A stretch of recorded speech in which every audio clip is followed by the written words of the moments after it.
Bonjour à toutes et à tous, bienvenue sur KTV Quasi FM, le 106.9 pour un temps de parole. Oui, en direct à la radio et à la télévision, nos invités, et on est très heureux de les recevoir ce matin sur ce plateau. Il y en a un qu'on connaît bien, un autre qu'on connaît un peu moins bien, mais on va apprendre à le connaître. Le premier, c'est Jérôme Gillier, est avec nous. Jérôme, bonjour. Bonjour Patrick, comment vas-tu ? Super bien. Et on a également Adrien Bernard. Bonjour Adrien. Bonjour Patrick.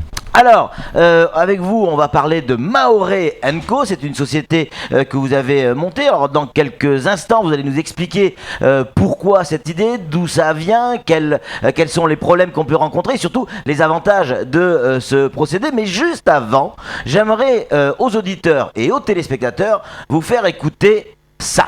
Écoutez. Quasi FM. Voilà, vous l'avez entendu, le Quasi FM, c'est lui. C'est Jérôme. Quasi FM. Voilà, c'est lui. enfin un visage sur une voix. Ça remonte à il y a combien de temps ce jingle Ça va faire 12 ans. 12 ans que t'as fait ce jingle pour Quasi FM. Exactement. Et on le garde. Ben, et 12 ans après, on le garde encore parce que il est bien et il fonctionne. Eh ben écoute, merci Patrick. Non, c'est nous. Avec grand plaisir. Et puis on continue comme ça. C'est clair. Allez, on parle un petit peu de Mahoré & Co. Alors, Mahoré & Co, on va en parler tout de suite évidemment. L'objectif, c'est le développement pour la production et la commercialisation locale. Comment elle est venue cette idée ? Alors, c'est très simple. Moi, je suis retourné en métropole il y a à peu près 6 ans. Oui. Avec bien sûr déjà une petite idée de... Parce qu'avant, tu étais sur Mayotte. Et voilà, avant j'étais sur Mayotte, à l'époque donc de Quasi FM, les débuts de Quasi FM. Ensuite, j'étais dans le tourisme. Et voilà, on a allié communication et on va dire connaissance de Mayotte. Ouais. Et c'est en rentrant sur la métropole que je me suis un petit peu posé des questions en disant mais où est notre représentation, où est notre image ? Et moi j'avais une petite passion qui était les épices et j'ai commencé à faire un petit peu des allers-retours pour aller chercher des petits épices de Mayotte, 100% Mayotte, et les vendre sur les marchés en France. Donc comme j'expliquais, j'avais mon chapiteau, la criée, c'était dans les marchés du côté de Vence, la Gaude, là-bas sur la Côte d'Azur. Et constat effarant, je passais plus de temps à expliquer aux gens où était Mayotte plutôt que de vendre mes épices. Alors, c'est un peu dommage. Après ça, j'ai découvert aussi que nos épices avaient une excellente qualité. Ouais. Et de fil en aiguille, le projet a commencé à mûrir. Et j'ai rencontré par la suite Adrien Bernard, mon associé, qui est devenu mon associé, pour justement mettre en place ce projet qui consiste simplement à valoriser les produits agricoles de Mayotte en passant par du marketing, de la communication, un réseau que nous avons qui est aussi bien du réseau local que du réseau métropole. Et tout ça a fait que nous avons monté en début d'année donc la société Mahoré & Co pour le développement commercial et la promotion des produits de Mayotte. Alors, ça veut dire quoi, Adrien Bernard ? Ça veut dire quoi ? Ça veut dire que vous faites le tour des producteurs, en termes d'agriculture notamment, et vous essayez de trouver des produits qui peuvent se vendre en métropole, les adapter pour que ce soit lisible en métropole. C'est ça ? Oui, c'est ça. On a travaillé sur un réseau en métropole de restaurateurs, principalement de restaurateurs. Et on a étudié leurs besoins. On est revenu à Mayotte pour retrouver ces produits et les valoriser à travers le marketing et la communication. Et là, sur le territoire, ici à Mayotte, vous faites la tournée des agriculteurs ? Tout à fait, oui. Sur de Combani jusqu'à Koualé. On tourne de partout pour...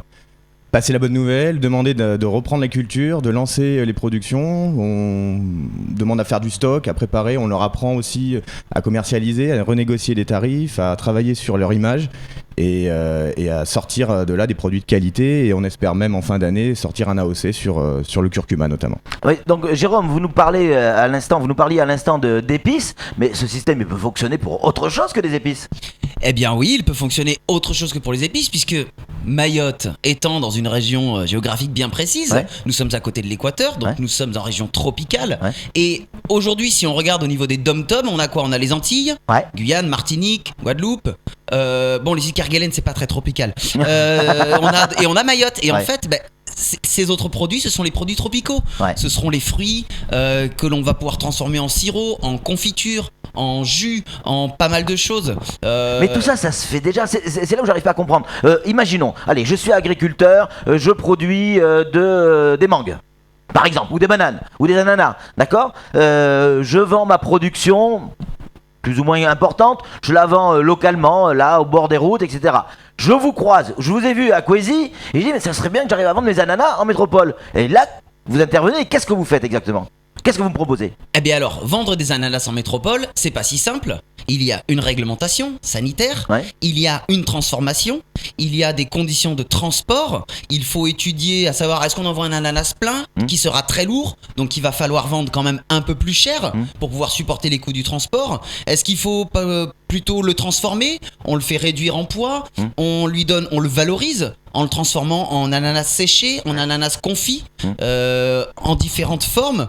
Là encore, la valorisation permet de pouvoir un peu mieux l'exporter et lui donner une meilleure image, puisque là encore, c'est toujours pareil, c'est un constat que nous avons eu déjà depuis la métropole en disant Mayotte on sait pas, et quand on a montré les produits on dit mais c'est super bon. Et l'autre constat par rapport aux agriculteurs c'est, tu me dis ça se fait déjà à Mayotte, mais il y a eu un constat effarant, c'est que on ne produit pas beaucoup. Pourquoi on ne produit pas beaucoup ? On n'a pas de débouchés nous, il y a quelques débouchés locaux mais c'est pas ça. Et du coup je dis donc en clair si tu peux faire plus ? Il me dit mais bien sûr, je peux te faire des tonnes si tu veux. Ah, mais pourquoi tu le fais pas ? Parce que je n'ai pas de débouché. Je vends pas derrière. Voilà. Ça ne sert à rien que ma production pourrisse dans un coin. Ok, on va travailler pour ça. Et c'est tout l'enjeu de Maoré & Co. Samuel Vaucher, le rédacteur en chef de France Mayotte Matin, a une question à vous poser, messieurs. Je vous demande pas de dévoiler vos cartes, mais... J'en ai dans la poche. Tu vas me les donner tout à l'heure. Mais quel est votre réseau ? À quoi correspond-il ? Qui rassemble-t-il ? Notre réseau en métropole ? Exact. Notre réseau en métropole, il rassemble principalement des restaurateurs, des marchés de niche, donc de Paris, La Rochelle, Monaco, parce que nous on vient moi je viens du sud, de Nice, et des réseaux d'épiceries fines aussi, moyen de gamme, haut de gamme, sur la France, et on déborde même un peu sur d'autres pays comme c'était la Belgique je crois, ou la Hollande. Ouais. En effet, c'est un marché très très porteur en fait. Si vous avez des restaurateurs et des épiceries fines, là il y a vraiment de quoi faire avec des produits. Ouais, mais toujours sur des marchés de niche, sur des petites quantités à valoriser. Pas du marché de masse où on va faire plus de quantités pas de grande distribution, on n'est pas dans ce... Non. Et pour alimenter des restaurateurs, il faut un conditionnement particulier ? Oui, il faut un conditionnement particulier que nous avons trouvé, qui a d'ailleurs été validé à la base par ces restaurateurs. Donc aujourd'hui nous revenons avec un certain savoir-faire donc pour le marché métropole, mais on n'oublie pas non plus le marché mahorais, le marché local, puisque aujourd'hui je veux de la cannelle, je vais au marché, j'achète de la cannelle. Elle vient de Mada, elle vient de Zanzibar. Où est la cannelle mahoraise ? Je peux pas la voir, je peux pas la différencier. Elle n'a pas de traçabilité. Et c'est aujourd'hui ce qu'on essaie aussi d'apporter sur Mayotte et à la métropole, c'est de pouvoir dire hop, ma cannelle vient de Combani. C'est noté, c'est acté, on a une traçabilité. Nous travaillons avec l'atelier de Coconi pour avoir justement tout le suivi qu'il y a derrière. C'est ça qu'on apporte en plus. Et en métropole, là où on a quand même, je pense, une petite valeur ajoutée, c'est qu'on raconte une histoire. On n'est pas là pour dire je vends des épices. Je dis non, attendez, les gars, je vends des épices qui se vendaient il y a plus de 100 ans sur Paris. Il faut savoir que dans les années 1900, les Comores, Mayotte étaient les principaux fournisseurs d'épices. On était le carrefour, on appelait ça le grenier des épices avant. Et cette histoire-là est tombée dans l'oubli. Guerre mondiale, mondialisation, tout ça a fait que on a Madagascar, l'Inde, l'Amérique du Sud qui produisent en masse et qui ont étouffé ce marché de qualité. Sauf qu'aujourd'hui, on revient à un marché où les gens sont prêts à mettre un peu le prix parce qu'ils veulent savoir d'où ça vient, ils veulent avoir de la qualité. Et c'est un petit peu sur ce marché qu'on s'est engagé.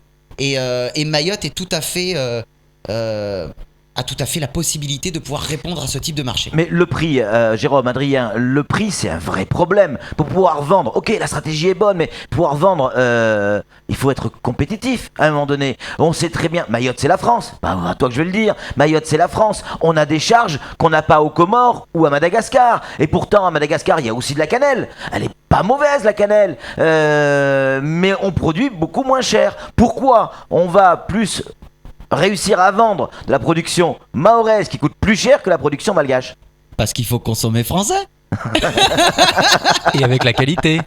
On a une qualité, on a une traçabilité. Et on a, comment dire, un petit peu une, je sais pas comment dire ça, un concept, non, une confiance.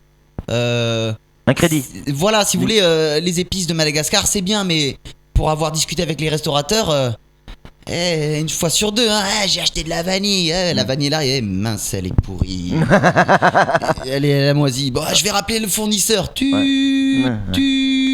Bon, ok. C'est là où en fait, voilà, on apporte une certaine garantie aussi. On dit, attendez, nous c'est la France. Nous on déconne pas avec ça. On n'a pas le droit.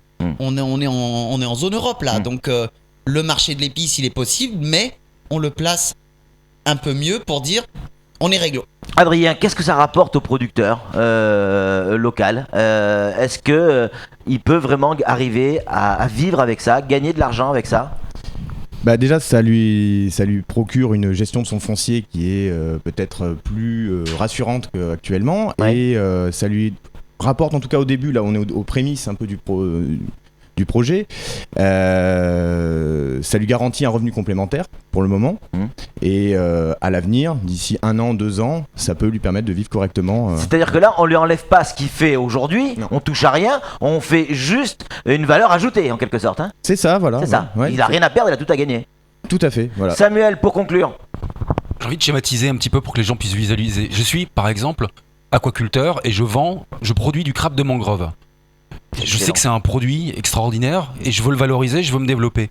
Je viens voir Jérôme, je viens voir Adrien. Qu'est-ce qu'ils me disent pour ça? Qu'est-ce que vous me dites pour me rassurer, me dire bingo, faut qu'on y aille? Eh ben c'est très simple. On regarde ton produit, on voit comment tu le produis, comment tu fais ton élevage. On va prendre ensuite des échantillons, des pinces de crabe. On va casser les pinces. On va voir quelle est la condition de transport, surgélation, cuisson sur place pour ensuite expédition. À voir. Ce produit-là, on l'emmène pour le présenter à notre réseau métropolitain. Et c'est lui qui va ensuite me dire c'est bon, c'est pas bon, c'est génial, on me l'a jamais proposé avant. Lui derrière, forcément, va avoir un autre discours, c'est bon, c'est combien vous pouvez me fournir. On revient sur Mayotte et on étudie par rapport à la demande qui a été faite depuis la métropole.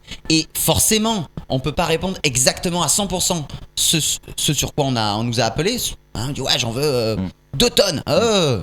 Combien on fait 1,5 tonne. Monsieur, c'est possible, mais on va vous faire 1 tonne. Et c'est en fait c'est ça qu'on fait. C'est le lien entre Mayotte et la métropole. Puisque voilà, j'ai un pied dans la culture mahoraise, Adrien a un pied dans la culture métropolitaine commerciale, et c'est ce qui permet, en fait, on fait un dénominateur commun pour pouvoir se comprendre entre les Mayotte et la France. Ils sont nombreux à nous écouter, à nous regarder et à nous lire sur Mayotte. Où est-ce qu'on peut vous joindre? Je suis agriculteur, j'ai envie de vous rencontrer, je veux vous présenter mes produits. Comment on vous contacte? Par téléphone portable. Ok, donc téléphonez-leur.